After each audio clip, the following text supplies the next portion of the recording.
नमस्कार दोस्तों, आज के सेशन में हम अपने जीवन को एक नए दिशा प्रदान करेंगे। क्योंकि जब आप किसी के जीवन के बारे में अच्छा सुनते हैं तो उसके जीवन से हमें बहुत कुछ सीखने को मिलता है। तो आज हम लोग जानेंगे गौतम बुद्ध की कहानी, एक युवराज से महात्मा बनने तक का सफ़र। और इनका जन्म इक्ष्वाकु वंश में हुआ और 563 साल पहले इनका जन्म हुआ है। और इनके महाराज, इनके पिता हैं, बुद्ध के पिता हैं शुद्धोधन।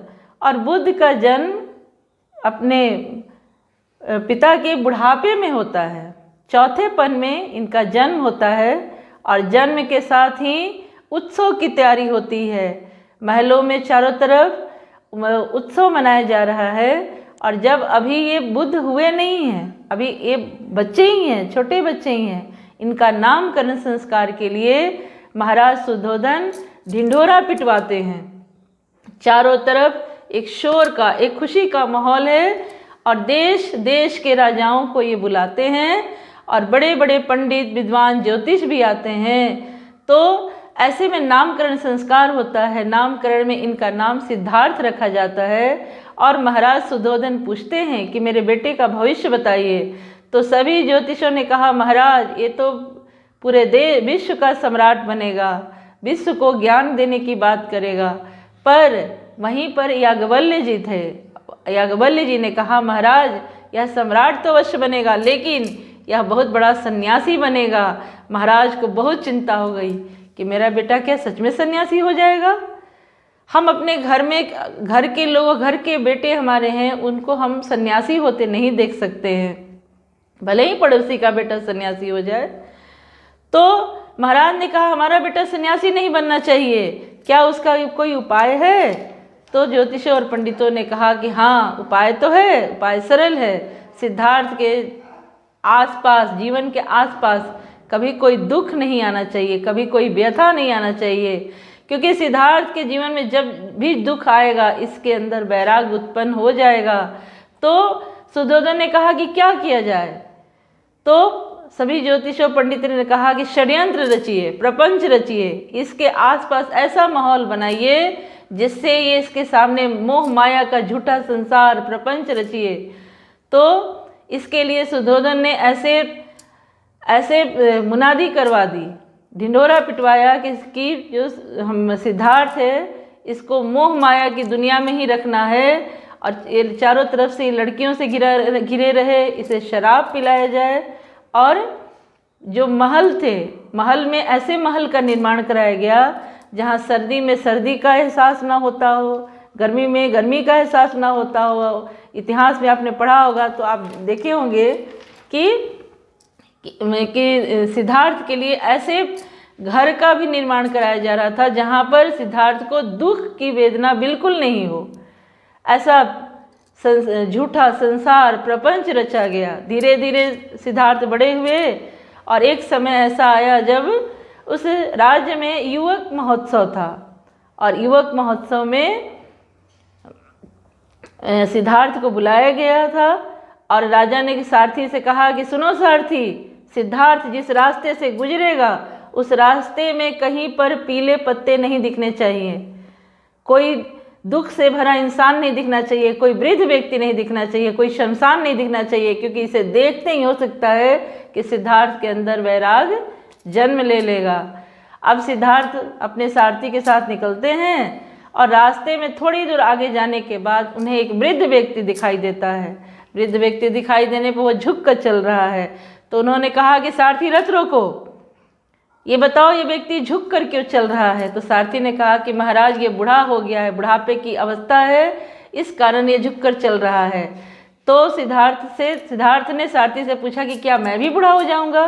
तो सारथी ने कहा कि महाराज हाँ, हर व्यक्ति जो जवान है उसे एक न एक दिन बुढ़ापे की अवस्था में आना ही पड़ता है। तो उसके बाद सिद्धार्थ आगे बढ़ते हैं। वहाँ आगे उन्होंने देखा कि एक चिता जा रही है। सिद्धार्थ ने सारथी को कहा, रथ रोको, ये कुछ लोग एक कपड़े में बांध कर किसे लेके जा रहे हैं, क्यों लेके जा रहे हैं? तो सारथी कहते हैं कि महाराज यह चिता है, यह जब बुढ़ापे के बाद व्यक्ति की मौत हो जाती है तो ये चिता सजाकर जाया जा रहा है। सिद्धार्थ ने कहा कि क्या मैं भी मर जाऊंगा, क्या मेरी भी मृत्यु हो जाएगी? तो सारथी ने कहा कि हाँ। कुछ दूर आगे बढ़ते हैं तो सिद्धार्थ ने देखा कि एक गेरुआ वस्त्र पहने हुए एक व्यक्ति जा रहा है, जो सन्यासी है वो जा रहा है। तो सारथी से पूछते हैं सिद्धार्थ कि सारथी ये बताओ ये कौन है, क्यों इसने ऐसा गेरुआ वस्त्र पहना है? तो सारथी कहता है कि महाराज, इस जीवन में बहुत दुख कष्ट है। जो व्यक्ति काम, क्रोध, लोभ, मोह, तृष्णा से ऊपर उठ गया वो सन्यासी हो जाता है।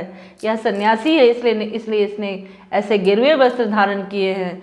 सिद्धार्थ ने सारथी से कहा कि तुम रथ लेकर जाओ और मैं पीछे से तुरंत आता हूँ। उसके बाद सिद्धार्थ वापस राजमहल लौट कर जाते नहीं हैं और वो तुरंत अपने घर का त्याग कर देते हैं। और घर का त्याग करते समय वो उन्होंने किसी से नहीं बताया, वो चले गए।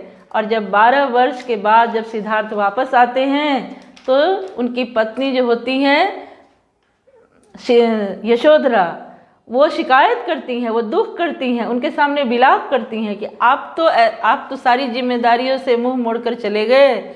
आप अपने छोटे बेटे जो कि बहुत छोटा था उस समय ही छोड़कर चले गए थे। तो बुद्ध ने कहा कि यशोधरे, मैं गया था सिद्धार्थ बनकर, पर आया हूँ बुद्ध बनकर मैं लौटा हूँ। सर, मित्र, भाई, बंधु, मैं आपको बताना चाहती हूँ कि व्यक्ति के जीवन का एक क्षण, एक पल ऐसा भी हो सकता है जिससे बदलाव आ सकता है। और परमात्मा ने आपके लिए जो डिसाइड करके भेजा है, आपको जो बनना है, उस बनने से कोई रोक नहीं सकता। चाहे लाख आपके जीवन में कोई प्रपंच कर ले, षड्यंत्र कर ले, क्योंकि आपके लिए जो जीवन निर्धारित किया गया है वो आप बनेंगे ही बनेंगे। तो ये बिल्कुल निश्चिंत रहिए। उसी तरह बुद्ध भी हुए। आज बुद्ध के जीवन से करोड़ों लोगों का जीवन आगे हुआ। कहते हैं रोशनी से रोशनी होती है, प्रकाश से प्रकाश होता है। तो बुद्ध के ज्ञान से कितने लोगों का जीवन अच्छा हुआ। तो बुद्ध के जीवन में एक वो समय आया जब उन्होंने अपने घर छोड़ने की इच्छा, घर छोड़ने का मन बनाया। कुछ जीवन में कुछ प्राप्त करने के लिए हमें त्याग करना पड़ता है। जब कोई ऐसा त्याग हो तो उसमें घबराना नहीं है। बुद्ध गए थे सिद्धार्थ के रूप में, पर लौटे थे बुद्ध के रूप में। तो ऐसे बुद्ध को मेरा सशक्त प्रणाम है। आशा है आपको बुद्ध के जीवन से काफ़ी प्रेरणा मिली होगी और आप अपने जीवन में बदलाव लाएंगे। ये YouTube भी काफ़ी बदलाव लाने का साधन है, जहाँ पर लाखों लोग अपने विचारों को सुन सकते हैं, समझ सकते हैं, अपने जीवन को बदल सकते हैं। तो इन्हीं शब्दों के साथ मैं अपनी वाणी को विराम देती हूँ। जय श्री कृष्ण मित्रों।